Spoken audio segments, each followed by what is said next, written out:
This is my last week in uni halls, meaning it is also my last week of being a first year student at Bournemouth University, which is terrifying.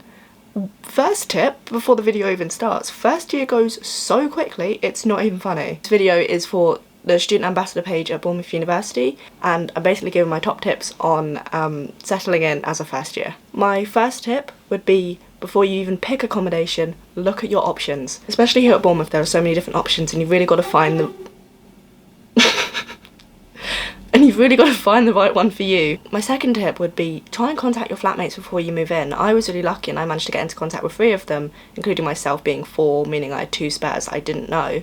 And it made moving in so much smoother for me because I already knew a few people's names, I knew like what kind of people they were, if they were clean or not, and it just made the whole moving in process so much easier. But if you can't find the people, don't worry, I'm sure they'll be fine.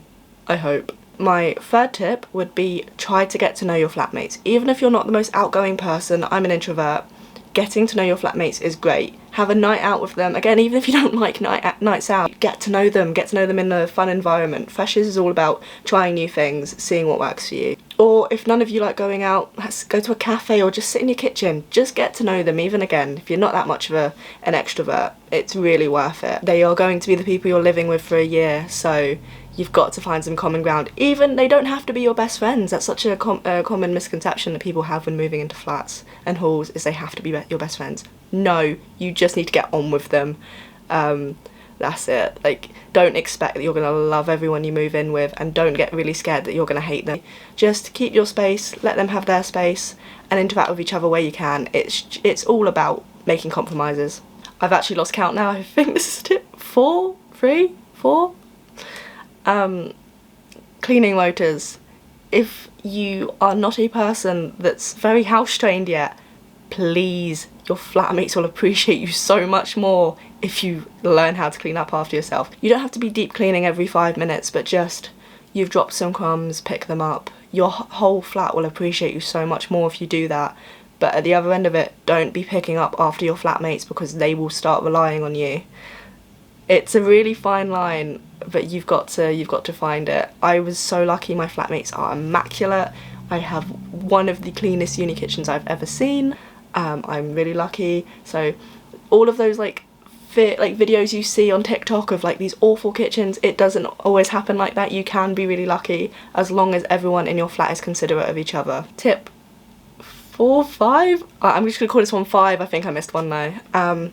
Make your space your own. Your whole point of your dorm is it's your space. Make it to be a place that you're comfortable. Get some decorations, get things that you think will be helpful. I've covered my room in post-it notes. Don't do what I did and buy ridiculous bedding that you can't wash and then are resulting to having to use your Christmas bedding for a whole year. It has happened. Don't ask. But same with like your common areas. We had like a Christmas tree for Christmas, we had Halloween decorations. Make it fun, make it a house, make it a living space. On the alternate thing, so I think this is again tip 6, is that being in halls is, at the end of the day, a halls. There are so many people here, it will be loud. No matter how nice you can make your flat and how organised you can be, there will be other flats that are loud, which is fair enough. There'll be parties, there'll be drinks, like pre's happening, there'll be like sporting events going on. Halls at the end of the day is a place to relax, chill. The first time living away from home, make the most out of it. Like, there is definitely a balance between making it a home and making it somewhere a bit stupid. If somehow you don't end up liking it, it's only a year. In second year you can get a house with people that you've met through the first year, that you know and you will enjoy hanging out with. But in most cases, people I know have had a great time in halls, but it is really worth it, at least in my eyes.